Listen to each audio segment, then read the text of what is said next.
Probablemente desde septiembre y octubre, al inicio de este año escolar, ha sido el tiempo más intenso en mis 32 años de ministerio a tiempo completo. Estoy a punto de celebrar mi 32º aniversario en diciembre, de lidiar con conflictos sexuales, con situaciones, tanto con estudiantes que luchan con hábitos y también conociendo acerca de los que fueron abusados sexualmente, etcétera. Ha sido muchos conflictos de ese tipo solo en los dos últimos meses. Tengo algunas estadísticas para usted. Por supuesto, se iba a imaginar que tenía estadísticas. Hay muchas estadísticas disponibles sobre este tema, pero detrás de las estadísticas hay matrimonios quebrantados. Hay niños heridos, hay mujeres heridas, gente con enfermedades. Investigué un poquito en la semana pasada acerca de cuántas enfermedades de transmisión sexual hay actualmente en los Estados Unidos. Hay 25, aproximadamente 25, y de el síndrome de papiloma humano, hay más de 100 variedades distintas. Escuché estas estadísticas. Deberíamos avergonzarnos como estadounidenses porque el 89% de la pornografía mundial se produce en los Estados Unidos. En un año reciente se gastaron 13.33 mil millones de dólares en pornografía. Se suben a la red 216 nuevos sitios de pornografía cada día. Cada año se gastan aproximadamente 10 mil millones de dólares en entretenimiento para adultos. Y es difícil encontrar la cifra, tratamos de investigarlo, pero actualmente hay aproximadamente 4.2 millones de sitios web pornográficos disponibles en Internet. Obviamente, este es un tema del que debemos hablar y pensar desde una cosmovisión bíblica. De todos los temas de los que hemos conversado, me pareció que sería bueno detenerme por un momento, pensar en qué es lo que queremos decir con cosmovisión bíblica. Entonces conversemos sobre lo que significa ver las cosas a través de los lentes de la Escritura por un momento. Eso es lo que hemos tratado de hacer. Hemos trabajado arduamente para hacerlo. El mes anterior, este mes, hemos tratado la cosmovisión bíblica. Entonces, ¿cómo hablamos de lentes? Me gusta utilizar mis anteojos como ilustración. Cuando pienso en cosmovisión bíblica, me pongo a pensar en que, sea cual sea el tema, puesto que yo creo en la inerrancia de la Biblia, la doctrina de la inerrancia básicamente dice lo siguiente: que cualquier tema que sea abordado en la Escritura, no solo de cosas espirituales, sino de cualquier tema que sea abordado en la Escritura, esta es la autoridad y debe ser certera e inerrante. Y esto es la razón lógica del por qué. Porque decimos que es la palabra inspirada de Dios. Eso significa que tiene el aliento de Dios. Entonces, si la palabra de Dios tiene el aliento de Dios, entonces significa que todo tema saliendo de la boca de Dios es viva, es activa, según Hebreos 4. Si la palabra de Dios procede de la boca de Dios, si Él es el autor final de la Escritura, entonces cualquier tema que Él aborda tiene que ser certero. O si no, Dios es un mentiroso. Entonces, la doctrina de la inerrancia enseña que cualquier tema que sea abordado en la Escritura se convierte en la autoridad según la cual miramos la vida. Entonces, en nuestro campus, a eso lo denominamos cosmovisión bíblica. Entonces, los lentes a través de los cuales veo la vida son los lentes de los principios bíblicos. En general, para la consejería, cuando veo a los humanos, cuando le miro a usted, ¿qué es lo que veo? Si veo a través de los lentes seculares psicológicos, según su cosmovisión, ¿qué es lo que veo? Gente dañada por sus experiencias, Dios no existe naturaleza pecaminosa, etc. Pero si veo a través de los lentes bíblicos, veo principios bíblicos como que Génesis 3 es real, somos creados a la imagen de Dios, fuimos creados para ser adoradores del Dios vivo y verdadero, pero terminamos adorando cosas equivocadas, etc. Entonces veremos el tema de la sexualidad. Y existen muchas direcciones distintas que podría tomar el tema, pero en general será una conversación general de lo que dice la Biblia acerca de la sexualidad, pero en particular el enfoque, puesto que ahí es donde más tendremos casos de consejería, será acerca de la relación de esposo y esposa, a pesar de que hay otros tipos de direcciones que podría tomar el tema. Solo pensé que sería bueno hablar de una cosmovisión bíblica. ¿Qué significa una cosmovisión bíblica? Y la Biblia no se avergüenza en absoluto de hablar de este tema. Aquí tengo algunas citas interesantes que encontré. Le voy a recomendar un libro y hay varios recursos excelentes en la última página. Y cuando lleguemos allá voy a subrayar los que me parecen más útiles. Pero uno de los libros que todos deberían leer se llama Sexo y la Supremacía de Cristo, escrito por John Piper. Escuche el razonamiento que usa. Romanos 11:36 dice que todo procede de Él, porque de Él, por Él y para Él son todas las cosas. A Él sea la gloria para siempre. Amén. Bueno, ese todas las cosas, ¿no cree que incluye también la sexualidad? Procede de Él, por Él y va de regreso para Él. Entonces, un par de personas que recomendaron este libro, Sexo y la Supremacía de Cristo, me di cuenta de que sus recomendaciones fueron muy acertadas. Esta es de la revista World Magazine. Si conocen esta revista, uno de los escritores de World Magazine que recomienda Sexo y la Supremacía de Cristo, dijo: en una cultura que pide desesperadamente que el sexo sea el alfa y la omega, este libro demuestra cómo el sexo es mejor cuando Cristo es el alfa y la omega. Eso me encantó. Sexo y la supremacía de Cristo. Y de eso se trata esta presentación en esencia. De eso vamos a hablar. Cómo pensamos bíblicamente en el sexo como una adoración activa para Dios. Y yo sé que con el simple hecho de mencionar esas palabras pensamos, qué extraña forma de pensar para la cultura estadounidense. El sexo como una adoración activa para Dios. Pero esa frase, todas las cosas, lo insinúa en 1 Corintios 10:31. Entonces, ya sea que comáis, que bebáis o hagáis cualquier otra cosa, hacedlo todo para la gloria de Dios. Aquí tenemos otra cita. A lo mejor reconozca esto nombre a Nancy Lee DeMoss. Ella dijo lo siguiente: no puedo pensar en ningún otro regalo de Dios que haya sido más abusado y mal utilizado que el sexo. Lo que debería ser, escuche sus palabras, una imagen terrenal, deslumbrante, pura, de una sorprendente realidad celestial eterna, ha sido pervertido y convertido a un Dios seductor, pero falso, que es de hecho una caricatura grotesca del Dios verdadero. Nos hacen un llamado, y este es el autor del libro Sexo y la Supremacía de Cristo, nos hacen el llamado a llevar nuestros pensamientos y nuestras vidas cautivos a la supremacía de Cristo. Y escucha las siguientes palabras, porque es difícil para muchos cristianos realmente comprender este tipo de mentalidad acerca de nuestra relación con Cristo. Nos hacen un llamado a llevar nuestros pensamientos y nuestras vidas cautivos a la supremacía de Cristo y para reflejar nuestro éxtasis con la novia celestial en nuestra sexualidad. Piense en el principio bíblico que está detrás de esa frase. Si nuestra relación entre esposo y esposa es una imagen de la relación de Cristo con la iglesia, y el sexo es este acto apasionado que un esposo y una esposa disfrutan el uno con el otro, es una imagen de la profundidad de la relación que debería haber entre Cristo.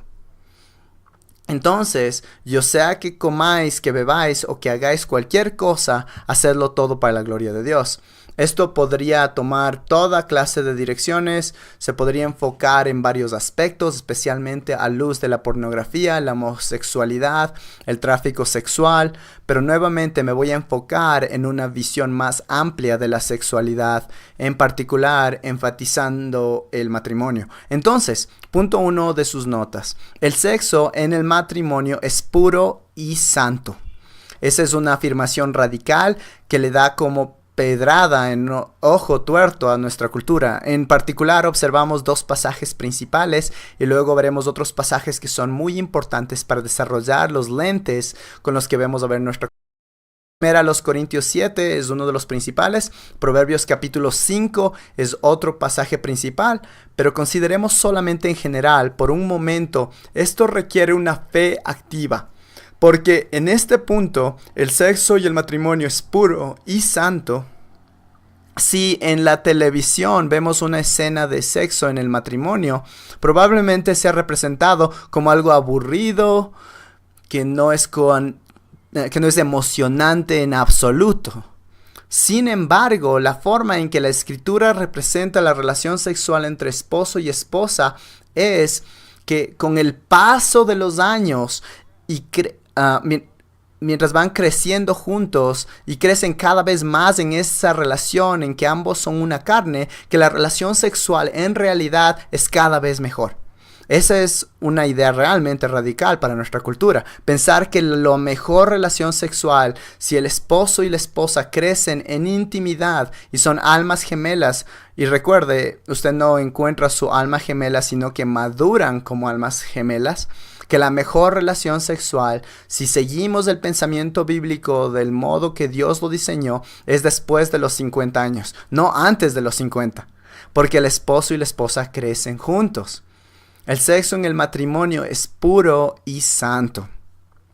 Tenemos que reprogramar bastante nuestras áreas de nuestro pensamiento en este tema, ¿verdad? Porque lo que dice la cultura. Entonces, un par de puntos secundarios. Fue creado por Dios antes del pecado, Génesis 1:27. Este versículo no está en sus notas, pero Génesis 1:26 y 27 y 28 son los versículos donde Dios les dijo que llenaran la tierra. Obviamente se insinúa aquí la relación sexual.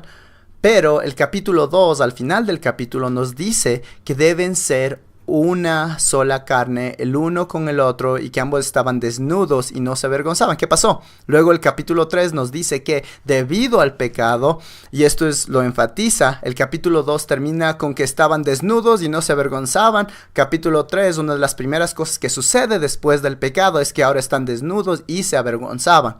Algo pasa en el capítulo 3, de modo que la relación sexual se pervierte. Pero antes de la caída, el sexo fue creado por Dios, fue un buen regalo de Dios, e incluso después del pecado todavía se dice que es bueno. Mire lo que dice Hebreos capítulo 13. Por favor, leamos ese pasaje. Entonces, incluso después de la caída, Dios dice que la relación sexual es honorable en el matrimonio. ¿Cómo necesitamos enfatizarlo? Hebreos 13:4. Me encanta este versículo. Sea el matrimonio honroso en todos y el hecho matrimonial sin mancilla. Mire la siguiente frase. Porque a los inmorales y a los adúlteros los juzgará Dios. Y me parece interesante pensar en este versículo a la luz de lo siguiente. Sea vuestro carácter sin avaricia, contentos con lo que tenéis, porque él mismo ha dicho, nunca te dejaré ni te desampararé. Como mencioné hace unos minutos, para creer que el sexo en el matrimonio es el diseño de Dios, se requiere un acto de fe. Y decirles a nuestros hijos hoy en día que por fe tienen que creer que Dios tiene en mente lo mejor para ti, que lo mejor para ti es que te conserves puro hasta el matrimonio, porque tendrás una mejor relación sexual en el matrimonio. Eso es un acto de fe para nuestra generación, para la generación más joven y para nuestro país actualmente. Es decir, hay un placer superior. Esta es la idea. Hay un placer superior en el sexo, en el matrimonio, no fuera del matrimonio. Se requiere un gran paso de fe para que nuestra cultura lo crea. Que si ejerzo autocontrol, tendré una mejor relación sexual en el matrimonio. Para eso se requiere un acto de fe. Punto C. Cualquier otro punto de vista es pecaminoso.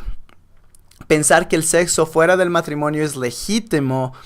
Cualquier otro punto de vista, o que está bien que me prive de una persona en el matrimonio, cualquier otro punto de vista es pecaminoso. supone que debería este reflejo apasionado de la relación de amor de Cristo con la iglesia. Un amor intenso y apasionado que se realiza como un acto de adoración. Randy Alcorn dijo lo siguiente, citó: el sexo es un regalo maravilloso de Dios, pero se convierte en un ídolo terrible, brutal e inflexible en la miseria que inflige. Promete mucho, pero no entrega lo que promete. Entonces, permíteme hacerle un par de preguntas. ¿Se acuerda la presentación de anoche? Que yo creo que la esencia del corazón es la adoración. El punto de vista conclusivo sobre la vida cristiana es que todo tiene que hacerse como un acto de adoración. Si comienza a creer esa filosofía de que la vida cristiana es principalmente acerca de la adoración, que la esencia de la vida es la adoración y que yo fui creado para ser un adorador, entonces puede considerar que las relaciones sexuales en el matrimonio son tan santas como la oración. Eso es una exageración para muchos. Considera que el sexo es tan santo como leer la Biblia o enseñar una clase de escuela dominical. Entonces, ya sea que comáis o que bebáis o que hagáis cualquier otra cosa, hacerlo todo para la gloria de Dios. Es un acto de adoración. La relación sexual como un acto de adoración. Punto número 2. El sexo no es la base del matrimonio. Esa es otra afirmación radical. El matrimonio no es primordialmente una unión física. Quería hablar de este tema cuando tratábamos del tema de los propósitos del matrimonio, pero encaja bien aquí. ¿Cuándo se consume el matrimonio? Se consuma cuando se hacen los votos y el pastor dice: por la autoridad investida en mí, ahora los declaro marido y mujer. ¿O el matrimonio realmente se consuma en la luna de miel cuando tienen la relación sexual por primera vez? Bueno, debido a mi punto de vista sobre el matrimonio, que se trata de una relación de pacto, en primer lugar es un compromiso sagrado. Yo creo que el matrimonio realmente se consuma durante la ceremonia. Durante la ceremonia, cuando se declaran los votos delante de Dios y hacen el compromiso mutuo y el pastor dice: ahora los declaro marido y mujer. Ahí se realiza el pacto. La relación sexual más adelante es la imagen simbólica de lo que ocurrió anteriormente ese día. Como ya mencioné, nosotros creemos que el sexo está al final de la cadena de intimidad, no al principio. La base del matrimonio no tiene todo que ver con la relación sexual, sino que la relación sexual es el fruto de todo lo que representa el matrimonio. Ahora, un par de observaciones y luego le voy a pedir que agregue algo a sus notas que creo que será muy útil para este tema. El sexo está al final de la cadena de la intimidad. El primer punto secundario, Jesús lo dejó muy en claro. Juan capítulo 4, la mujer samaritana. No vamos a tomar el tiempo para leerlo todo, pero Jesús le dice a la mujer samaritana: llama a tu marido, y ella le responde: no tengo marido. Y el Señor le dice: tienes razón, hablaste con la verdad, porque has tenido 5 maridos y el hombre con el que estás viviendo no es tu marido. En otras palabras, ella está viviendo con un hombre. Obviamente tienen relaciones sexuales, tienen una relación el uno con el otro, y el Señor le dice: no estás casada. Entonces, solo porque 2 personas viven juntas y tienen intimidad, no significa que estén casadas. Punto B. La unidad en el matrimonio es más que sexo. Una vez aconsejé a una pareja y probablemente aconsejé a otros hombres que pensaban lo mismo, solo que no serán lo suficientemente valientes como para expresarlo. Pero este hombre fue muy valiente y expresó: si tan solo pudiera traerla de vuelta a la cama conmigo sería maravilloso. Y yo pensé: wow, qué ingenuidad. Y probablemente haya otros hombres que lo pensaron, pero no lo dijeron. Él fue muy audaz al decirlo, pero había una razón por la que ella no quería ir a la cama con él. Había mucho que resolver en ese matrimonio.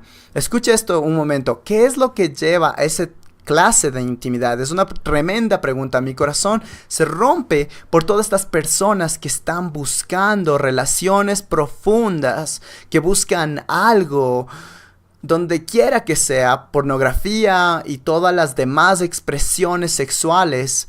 Yo creo que mucho de eso tiene que ver con intimidad. Entonces, pensemos por un momento qué es lo que lleva a una verdadera intimidad. Es un tema crucial. Permítame darle un par de ideas breves relacionadas con esto. El sexo está en el último lugar de la cadena de la intimidad. Cuando tengo consejería con matrimonios o consejería prematrimonial, les enseño a las parejas que hay 6 habilidades que llevan a una relación saludable. Estas son las 6 habilidades o destrezas. Tratamos de describir qué es lo que lleva a la verdadera intimidad. La intimidad no es solamente que tuvieron contacto físico el uno con el otro. Es mucho más profundo que eso. Bueno, número 1, tiene que ver con la comunicación. Está cumpliendo con las 4 principios de la comunicación de los que hablamos anteriormente. Se están comunicando el uno con el otro. Están involucrados en la vida del uno con el otro. Entonces entienden qué está pasando en la vida del uno con el otro. Por eso se requiere comunicación. Está resolviendo el conflicto. No es solamente hablar acerca del conflicto, porque muchas parejas sí lo hacen, pero resuelven los conflictos. Saben cómo realmente llegar a la resolución de los conflictos. Llegan a acuerdos y los superan, y no viven con toda clase de conflictos pasados en los que nunca pudieron ponerse de acuerdo. Número 3. Se honran y sirven mutuamente con regularidad. Filipenses capítulo 2 o Juan 13. Se lavan los pies el uno al otro. Número 4. Las buenas relaciones toman tiempo. Usted invierte en la relación al invertir tiempo. Número 5, voy a usar la palabra adoración, pero necesito aclarar a qué me refiero con adoración. Adoración, caminan juntos con el Señor. Con frecuencia les hago a las parejas cuando doy consejería matrimonial y una pregunta un poco capciosa. ¿Con cuánta frecuencia oran juntos aparte de orar por los alimentos? Y les hago esa pregunta. Con frecuencia oran juntos aparte de orar por los alimentos y obtengo la respuesta, bueno, sí oramos juntos cuando vamos a comer. Bueno, acabo de preguntarles con cuánta frecuencia oran juntos porque se sienten muy mal porque no oran juntos en ningún otro momento, solo antes de comer. Caminan juntos en el Señor, tienen convicciones religiosas en común, van en la misma dirección espiritualmente. A eso me refiero con adoración. Y luego entienden los roles de los esposos y las esposas. ¿Qué debe hacer el esposo? ¿Qué debe la esposa hacer? ¿Cómo encajan los hijos dentro del cuadro? Hemos hablado sobre los roles. Ahora, piense un poco en la lógica. Si nos comunicamos, si resolvemos los conflictos, si nos servimos mutuamente con regularidad, si invertimos en nuestra relación con el tiempo, caminamos juntos con el Señor y entendemos nuestros roles, no creo que haya problema en la relación sexual. Van a disfrutar el estar juntos, van a querer estar juntos, y a menos que exista otro tipo de conflicto físico, eso me refiero con intimidad. Agréguele eso a lo que hablamos en una sesión anterior, que usted entiende el corazón de su cónyuge, entiende sus motivaciones. Quizás entienda que su cónyuge tenga tendencias controladoras, pero usted dice, de todas maneras te amo. Y el amor se convierte en algo más que un te amo por lo que eres, pero te amo a pesar de lo que eres. Y si eso es verdad y usted entiende el corazón de su cónyuge, aún las malas motivaciones del corazón, y trabajan en estas 6 habilidades para la relación, no creo que tengan que preocuparse para la relación sexual. Eso lleva a la verdadera intimidad. Entonces, el punto B, la unidad del matrimonio es más que sexo. El sexo está al final de la cadena de intimidad, pero la relación sexual todavía es muy importante. Probablemente, además del Cantar de los Cantares, el libro más explícito que se haya escrito en la iglesia evangélica sea El placer sexual ordenado por Dios, del Dr. Ed Witt. Él no se avergüenza de hablar de diversos temas relacionados con la sexualidad, pero estaba tan frustrado como médico. El Dr. Ed Witt estaba tan frustrado con la perspectiva del mundo sobre la sexualidad que decidió que él quería escribir un libro desde una perspectiva bíblica acerca de la sexualidad. Así surgió el libro El placer sexual ordenado por Dios. Permítame contarle de otro libro que leí hace poco y me pareció muy bueno, y fíjese que no es muy grueso. Si lo puede leer, Sexo, Romance y la Gloria de Dios, de C.J. Mahaney y su esposa Caroline Mahaney hicieron un excelente trabajo. Sexo, Romance y la Gloria de Dios. Siguiente punto. Esta es la cosmovisión cristiana en su mejor expresión. Esto es directamente opuesto al punto de vista secular. La meta principal de la relación sexual es dar. ¿Cuál es la perspectiva del mundo? La perspectiva del mundo y de la cultura sería: ¿qué puedo hacer que tú hagas por mí? En lugar de la actitud semejante a la de Cristo, que es: ¿cómo puedo yo servirte a ti? ¿Qué es lo que te da a ti placer? Regresemos, y la idea de la sexualidad no se menciona en absoluto en Filipenses 2, pero esta es la cosmovisión cristiana. Vamos a Filipenses 2, por favor. Recuerden lo que dijo nuestro Señor: es mejor dar que recibir. Y esto es lo que pasa. ¿Acaso no es verdad que cuando usted da y sigue dando, encuentra satisfacción en el servicio a la otra persona? Esa es la perspectiva del Señor. Es mejor dar que recibir. Pienso en lo bello que es esto. La esposa se enfoca en cómo puedo dar, el esposo se enfoca en cómo puedo dar. Y ambos luchan en contra de su carne, y la tendencia natural de la carne es: ¿cómo puedo conseguir que hagas lo que yo quiero? Lo que me vas a hacer sentir bien.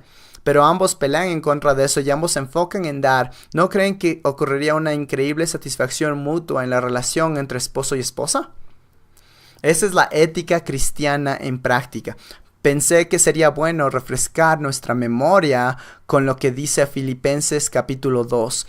Hace algunos años mis estudiantes me preguntaron si estuviera arrinconado y solo pudiera utilizar un pasaje de la Escritura para salvar a los matrimonios, ¿qué pasaje bíblico usaría y cuál sería el principio bíblico para salvar los matrimonios? Yo le respondí: eso es muy fácil, sería Filipenses capítulo 2. Filipenses capítulo 2 es el núcleo de la ética cristiana, sobre lo que significa llevar una vida cristiana, aprender a servir a otros.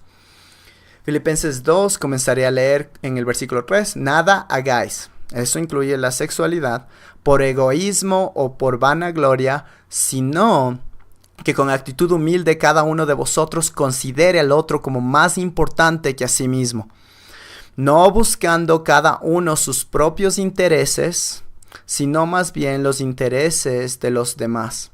Haya pues en vosotros esta actitud. Este es el ejemplo por excelencia de este tipo de ética. Haya pues en vosotros esta actitud que hubo también en Cristo Jesús, el cual, aunque existía en forma de Dios, no consiguió el ser igual a Dios como algo que aferrarse, sino que se despojó a sí mismo. Entonces, despójese a sí mismo en la relación con su cónyuge. Y hallándose en forma de hombre, se humilló a sí mismo, haciéndose obediente hasta la muerte, y muerte de cruz. Por lo cual Dios también le exaltó hasta lo sumo y le confirió el nombre que es sobre todo nombre. La meta principal de la relación sexual es proveer satisfacción sexual para el cónyuge. Ahora, vamos a 1 Corintios capítulo 7. Como mencioné, 1 Corintios 7 y Proverbios 5 serán nuestros dos pasajes claves. Esta idea de servir al cónyuge se enseña también en 1 Corintios capítulo 7.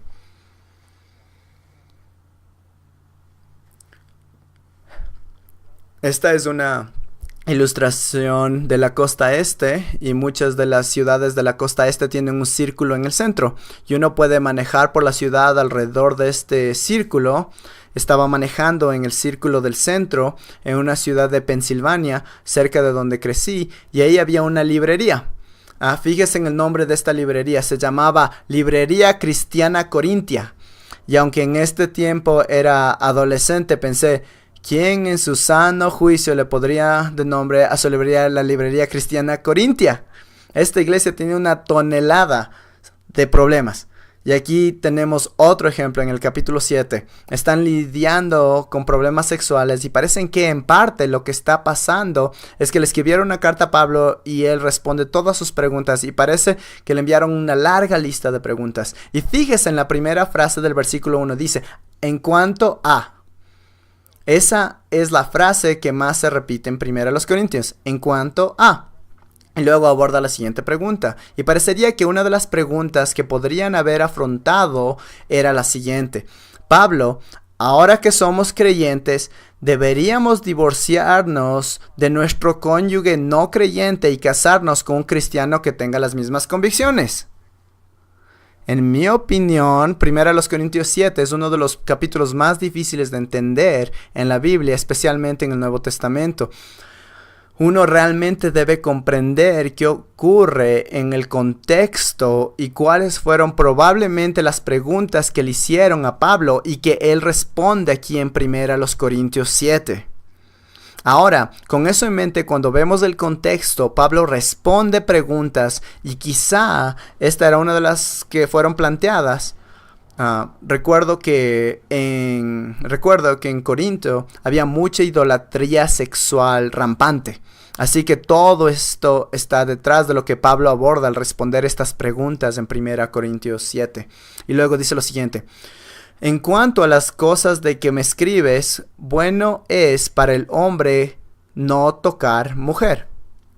Creo que está hablando según el hilo conductor del pasaje. Esta es una de las áreas difíciles desde el comienzo. ¿Qué significa no tocar a la mujer? De hecho, ese pasaje era citado en la escuela cristiana a la que yo asistí como razón para que los muchachos no podían tocar a las chicas, no tocar a las mujeres. En mi opinión, por el hilo conductor del pasaje significa permanecer sin casarse. Puede tomarlo o dejarlo, es solo una opinión. No obstante, por razón de la inmoralidad, que cada uno tenga su propia mujer y cada uno que tenga su propio marido. Que el marido cumpla su deber para su mujer e igualmente la mujer lo cumpla con el marido. La mujer no tiene autoridad sobre su propio cuerpo sino el marido, y asimismo el marido no tiene autoridad sobre su cuerpo sino la mujer. No os privéis el uno del otro excepto de común acuerdo y por cierto tiempo para dedicaros a la oración. Esa no es normalmente la razón en la consejería bíblica por la que las personas están privándose el uno al otro. Me gustaría que fuera así, sería muy interesante. Volved después a juntaros a fin de que Satanás no os tiente por causa de vuestra falta de dominio propio. Observemos algunos principios aquí. Somos llamados a cumplir, versículo 3. Recibimos el mandamiento de entregarnos enteramente por completo, sin reticencia, vacilación ni invención. Cumplir. Mi cuerpo no me pertenece a mí, el cuerpo de mi esposa no le pertenece a ella. Tengo que dar. Recuerde Filipenses capítulo 2. Tengo que darle mi cuerpo a mi esposa. El cuerpo de mi esposa me pertenece a mí, mi cuerpo le pertenece a ella. Esta es la cosmovisión cristiana. Este es mi deber. Siguiente punto. Significa que es una responsabilidad con la idea de hacerle bien a la otra persona. Soy llamado a cumplir con mi deber. Así que, obviamente, desde una perspectiva cristiana, este no es un deber que se cumple de mala gana. En un ratito compartiré algunos mitos.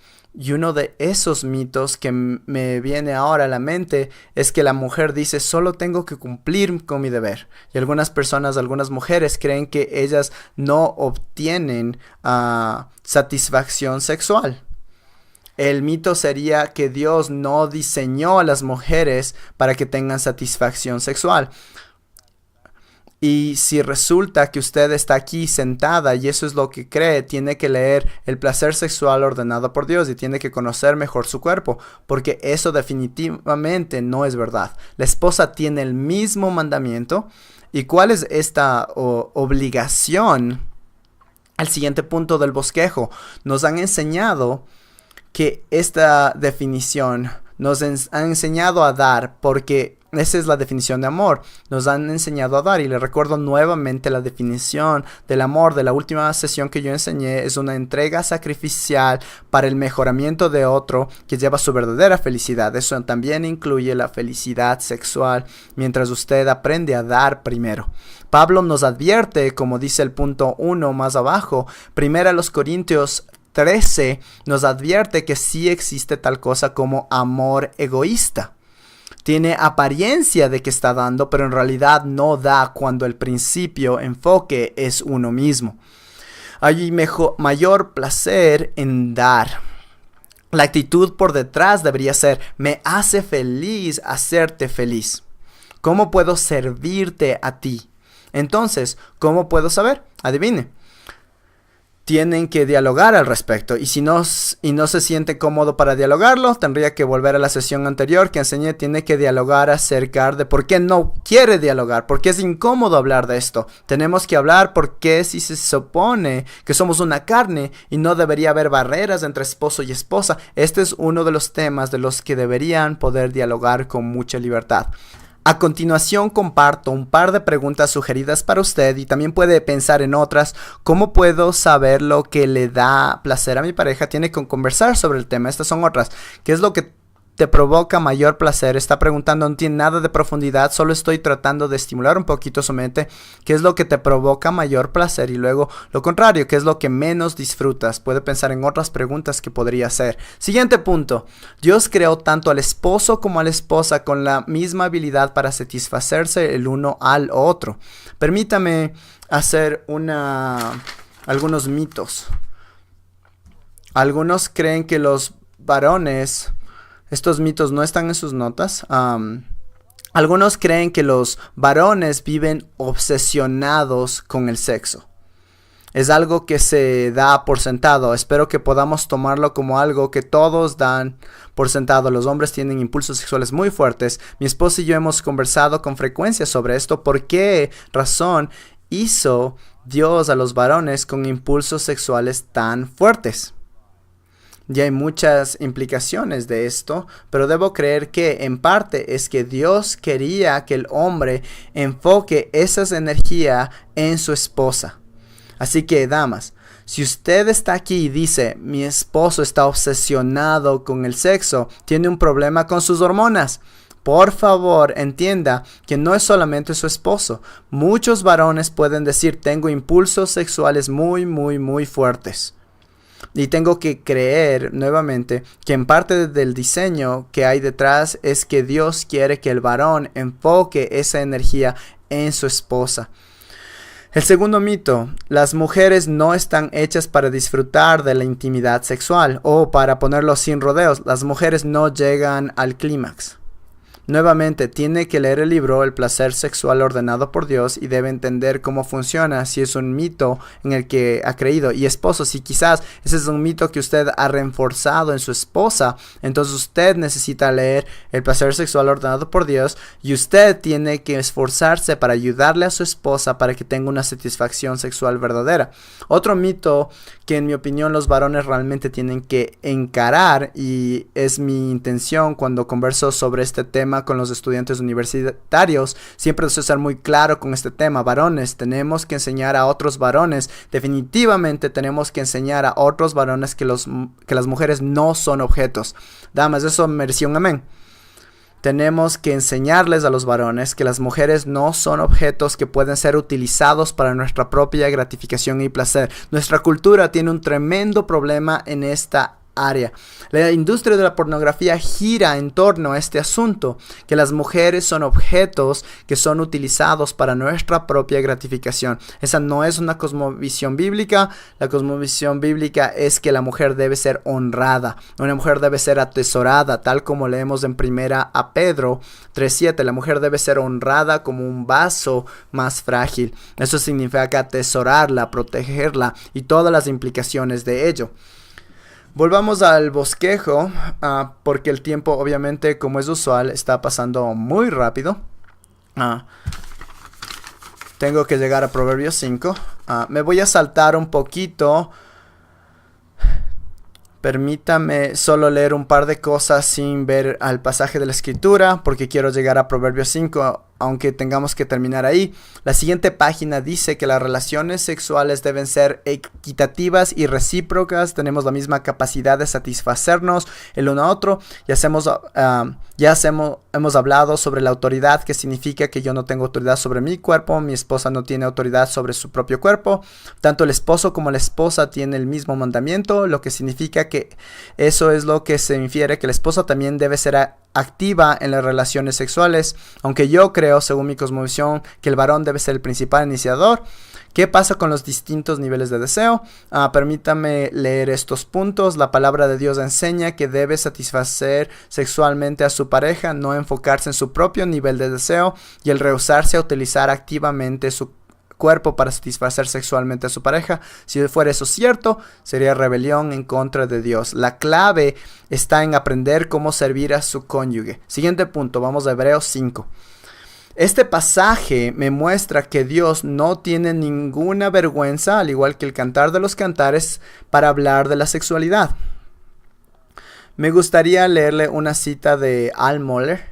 Me gusta mucho esta cita. Si le avergüenza hablar de este tema, obviamente debemos tener cuidado y elegir con cuidado las palabras que vamos a usar al hablar de este tema, pero no es un asunto del que debemos avergonzarnos. La iglesia ha sentido demasiada vergüenza en al abordar este tema y por lo tanto los jóvenes no han sido formados para saber cómo manejar esta cuestión. El Dr. Al Mohler, el presidente del Southern Seminary, dijo lo siguiente: durante una capilla para los jóvenes varones de una universidad de los Bautistas del Sur, él dijo lo siguiente: los cristianos no tienen el derecho de avergonzarse al hablar de sexo o la sexualidad. Una reticencia no saludable o vergüenza para lidiar con estos temas es una forma de faltar el respeto a la creación de Dios. Todo lo que Dios hace es bueno. Él no dice eso aquí, pero escriban primera a Timoteo 6:17. Dios nos ha dado abundantemente todas las cosas para que disfrutemos. Servimos un Dios bueno.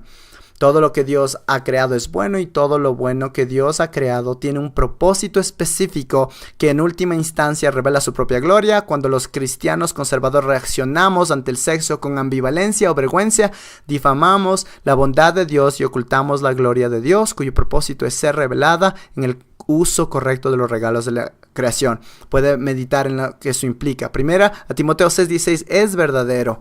Dios nos ha dado abundantemente todas las cosas para que los disfrutemos. Ahora, pensemos un momento en esto. Dios nos dio bocas tan solo para comer, pero ¿qué hizo un buen Dios? Puso múltiples papilas gustativas en la lengua, así que no se trate solo de alimentarse para obtener la nutrición para su cuerpo. Por supuesto que necesita hacerlo, pero su Dios quería que usted disfrute todas las increíbles variedades de los alimentos, así que le dio papillas gustativas. Dios pudo haber hecho que la sexualidad sea solo para producir bebés, solo para llenar la tierra, como dice Génesis 1, pero no lo hizo así. Dios hizo que se sintiera muy bien. Servimos a un buen Dios. Esto debería provocar que adoremos a nuestro Señor por ser un Dios bueno. Y quizás parte del propósito de esta enseñanza en su vida podría ser: quizás tengo que cambiar mi perspectiva sobre la sexualidad para realmente entender la perspectiva bíblica sobre la sexualidad. Terminemos con esto, Proverbios 5. Y voy a empezar con el versículo 15. Son excelentes versículos para usar en el mentoreo de varones. Él acaba de advertir a su hijo acerca de la mujer adúltera y le dice: hijo, en lugar de eso, enfócate en tu propia esposa. Y aquí no hay nada de vergüenza en absoluto. Beba agua de tu cisterna y agua fresca de tu pozo. Se derramarán por fuera tus manantiales, tus arroyos de aguas por las calles. Sean para ti solo y no para los extraños contigo. Sea bendita tu fuente y regocíjate con la mujer de tu juventud. Regocíjate con la mujer de tu juventud. Embriágate, disfruta de tu relación con tu esposa, amante, sierva y graciosa gacela. Piensa en su belleza. Que sus senos te satisfagan en todo tiempo. La meta, y estoy tratando de resumir las notas mientras leo el pasaje, la meta es la satisfacción mutua. Su amor te embriague para siempre. Otras versiones dicen recréate o que su amor te cautive, pero significa embriagarse. Su amor. Y luego viene la advertencia: ¿por qué has de embriagarte, hijo mío, con una extraña y abrazar el seno de una desconocida? Entonces, los puntos de las notas dicen que las relaciones deben ser frecuentes y continuas. Un poco más abajo toca el tema de la frecuencia. Y algunos varones, me estaba riendo conmigo mismo cuando revisaba esta nota y dije: apuesto a que los varones van a querer que yo les dé un número en este punto. ¿Cuál es la frecuencia del sexo? Ese no es el punto. Los puntos secundarios explican lo suficiente para satisfacerse, lo suficiente para evitar la tentación y todo el tiempo ser considerados el uno con el otro. y me pongo a pensar en esto de ser considerados el uno con el otro. Imaginémonos que su esposa tiene 8 meses de embarazo y está en el mes de agosto. Tiene que ser considerado con su esposa. Me pareció interesante una vez al escuchar cómo Randy Patten, el director anterior de ACBC, le dio una tarea para la casa a una pareja en este asunto y les dijo: su tarea para la casa está basada en Proverbios 5. Esta semana tienen que salir y descubrir qué se necesita para que estén satisfechos. Regresaron la siguiente semana. Ella entró por la puerta y dijo: bueno, ya lo descubrimos. La limitación en la actividad sexual, me voy a saltar ese punto, pero puede leerlo después. Permítame resumirlo en la última página. Tiene un cuadro. Esto aprendí en el seminario y con el paso de los años pensé, bueno, me hubiera gustado que alguien me enseñara esto antes. Tan solo es una comparación de cómo los varones ven la sexualidad versus a cómo las mujeres ven la sexualidad. No voy a explicar todo el cuadro, solo quisiera pensar en las diferencias. Para un hombre puso haber sido un día muy estresante, quisiera ir a la casa y quiero tener intimidad con mi esposa. Para la esposa, si todo el día ha sido dramático y traumático, podría tomar un tiempo para que ella esté en el punto de querer tener intimidad con su esposo. El esposo piensa en el sexo como esta es la forma en que voy a lidiar con mi estrés, pero la esposa piensa no, tiene que haber algo más, necesito irme preparando para esto. En los varones obviamente hay un impulso sexual realmente fuerte, para las mujeres es un fuerte impulso emocional y por causa del tiempo no leeré todo esto, pero permítame decirles solamente, usted podría ver, damas, ustedes podrían ver el lado de los varones y decir, sabía que esos hombres son unos patanes, y varones ustedes podrían ver el lado de las mujeres, es decir, es realmente difícil, son tan difíciles, vivir con esa mujer es tan difícil. O usted podría decir como una alternativa, cómo nos complementamos el uno al otro, cómo aprendemos el uno del otro. Varones, ¿cómo puedo aprender a ser más relacional y no hacer que se convierta solamente en un acto físico? Y mujeres, ¿cómo puedo hacer que el sexo sea un poco más como un acto físico y no algo tan emocional? Aprendemos a complementarnos el uno al otro y eso suena como Génesis, como esa relación en que ambos son una sola carne. Bueno, en conclusión, permítame recomendar algunos libros. Ya le compartí algunas citas del sexo y la supremacía de Cristo. Ese libro debería ser una lectura obligatoria para obtener una cosmovisión bíblica de la sexualidad, especialmente en el área de los ángeles. El placer sexual ordenado por Dios es un libro para esposos y esposas. Yo lo uso para la consejería prematrimonial como una tarea para las parejas que se preparan para el matrimonio. El resto de estos libros, y luego también recomendé el libro de C.J. Mahaney, Sexo, Romance y la Gloria de Dios.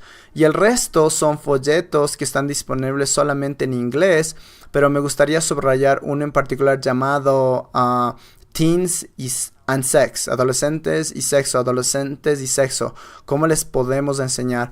Quiero darles una idea porque siento una carga tan fuerte por esto. Estaba en mi oficina una vez sentado donde yo era el pastor, y cuando vi por la ventana de mi oficina en el último rincón de nuestro estacionamiento, teníamos un estacionamiento bastante grande, miré que en el último rincón del estacionamiento había un automóvil estacionado.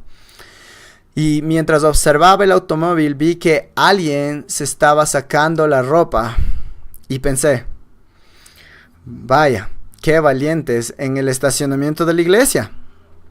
Entonces, lo sorprendí, pero no fui yo porque no quise ir hasta allá, así que llamé a la policía. Y la policía llegó y lo sorprendió en el estacionamiento de nuestra iglesia. Luego me enteré de que eran adolescentes de la escuela que quedaba a unas cuadras de ahí. Eso me cargó tanto por los adolescentes de nuestra iglesia que compré todo un estante de este folleto sobre la adolescentes y sexo, cómo enseñarles, y pensé, esto debe llegar a su fin. Los padres tienen que enseñarles a sus hijos sobre la sexualidad. Entonces, como pastor, escribí una carta para nuestra iglesia y a todos los padres de adolescentes o preadolescentes les escribí una carta para exhortarlos en amor como su pastor, para que se sienten con sus hijos y tengan esa conversación sobre las flores y las abejas con sus hijos. El folleto sobre los adolescentes y sexo, cómo enseñarles, no es una charla de capacitación. Esta es la charla sobre la cosmovisión cristiana, la clase de principios que los adolescentes cristianos deben entender sobre la sexualidad. Y envié eso a todos los padres de adolescentes y preadolescentes en nuestra iglesia, solo para darles un empujoncito en el área de hablar con sus hijos adolescentes sobre el sexo. Es solo para darle una idea. La última línea, que el Señor nos ayude a tener un punto de vista bíblico sobre la sexualidad. Nuestra cultura lo necesita desesperadamente.